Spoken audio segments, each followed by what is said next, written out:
Hey everyone, what is going on?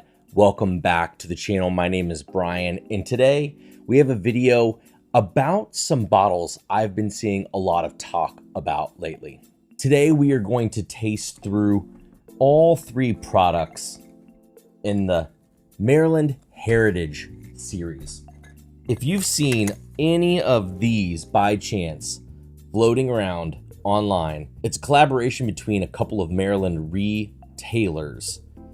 And what they've done is they've resurrected a couple of older Maryland Rye labels. And while it's not Maryland style rye, they have procured several 95.5 MGP rye barrels. And not just procured some of these MGP barrels, they're very old barrels. And these are all blends put together of 14-year-old rye whiskey, varying profiles, thus under different names: Sherbrook, Mount Vernon, and Sherwood. And we are going to not just taste through these. I figured what might be a better way of doing this. I've not had these samples before. I figured let's go ahead and lay them out in a blind. We'll taste through them, we'll reveal them, and that way I don't have any biases from anything I've read, maybe about one of these being better than the other or anything like that.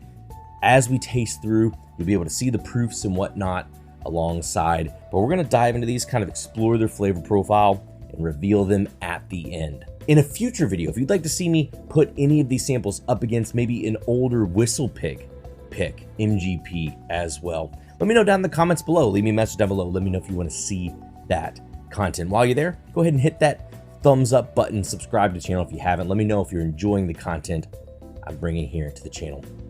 Let's go ahead and dive into the first sample here. This first sample is sweet toned. It is fruity. It's cakey. It's dense. You have this kind of caramel, maybe a little bit maple. It's not overly maple intense like some maple aged products that we've tried. But you don't get a lot of pronounced rye notes to there. I feel like you get a little bit of citrus, a little bit of rye spice in there, a little bit of baking spice. But primarily it's just a rounded, nice, softer rye. Doesn't really showcase its age for being 14 years old. Just approachable, sweet, citrus, and softer, sweeter mint notes lingering. Let's go ahead and nose glass B. I feel like by comparison, Glass B has a little bit more dill note, a little bit more mint bite to it. Still has some citrus, but a little bit more sweet mint. And with that, I feel like it loses the kind of chewy, fruit-like notes that you had on Glass A. And instead you get a little lemon, a little orange, and then you notice a little bit more of the oak there. Still not all that pronounced, but a little bit more on the nose. Let's move to Glass C. I would say Glass C is the richest of them all. It's nougaty, it's creamy, but it's also chewy, saturated, thick. Similar to A, chocolate notes, orange notes. Let me quickly go back to A.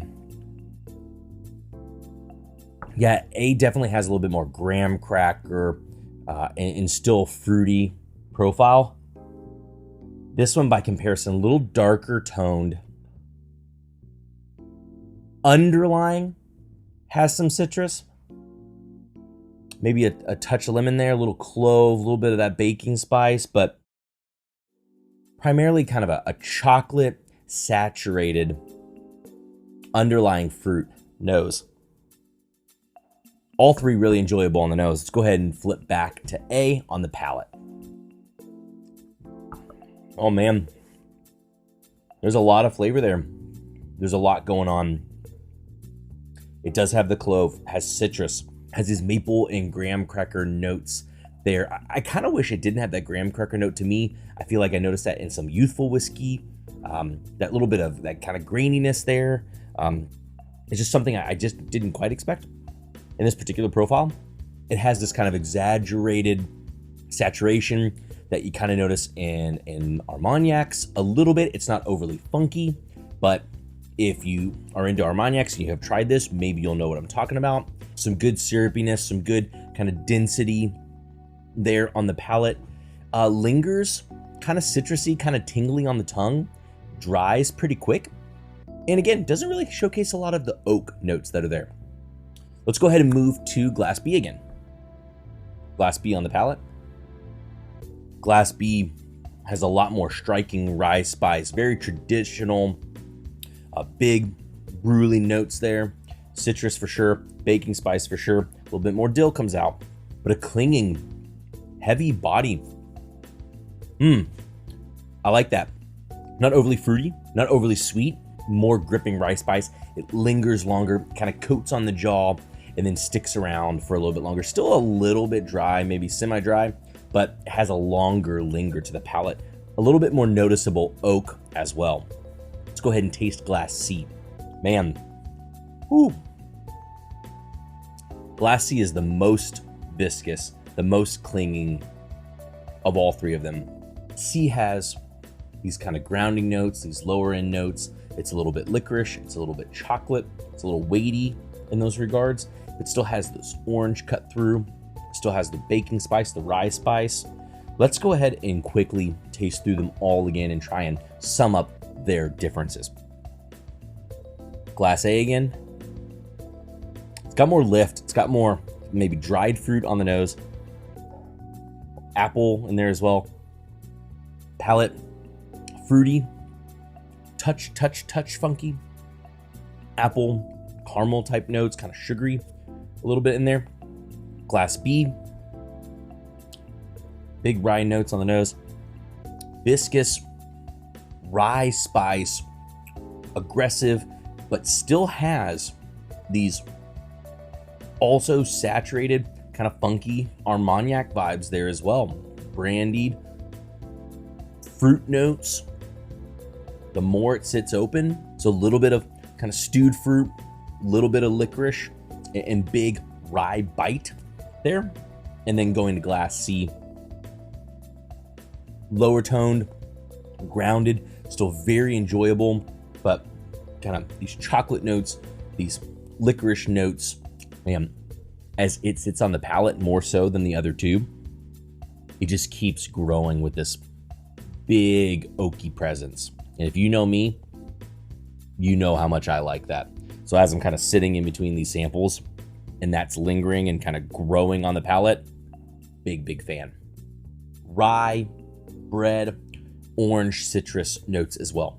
If I had to rank these, I would say Glass B is probably my favorite. And man, what a toss-up. I'd lean one profile over the other, depending on how I'm feeling. I think tonight I'd probably lean towards C and then maybe A, but again, it's a little bit of a toss-up. I do think that B had the most dynamic profile of them all. Let's go ahead and see what these are. So what came in first place for me? Glass B happened to be the Sherwood. Second place, as I'll call it tonight, Glass C happened to be the Sherbrook, which would put Glass A as Mount Vernon.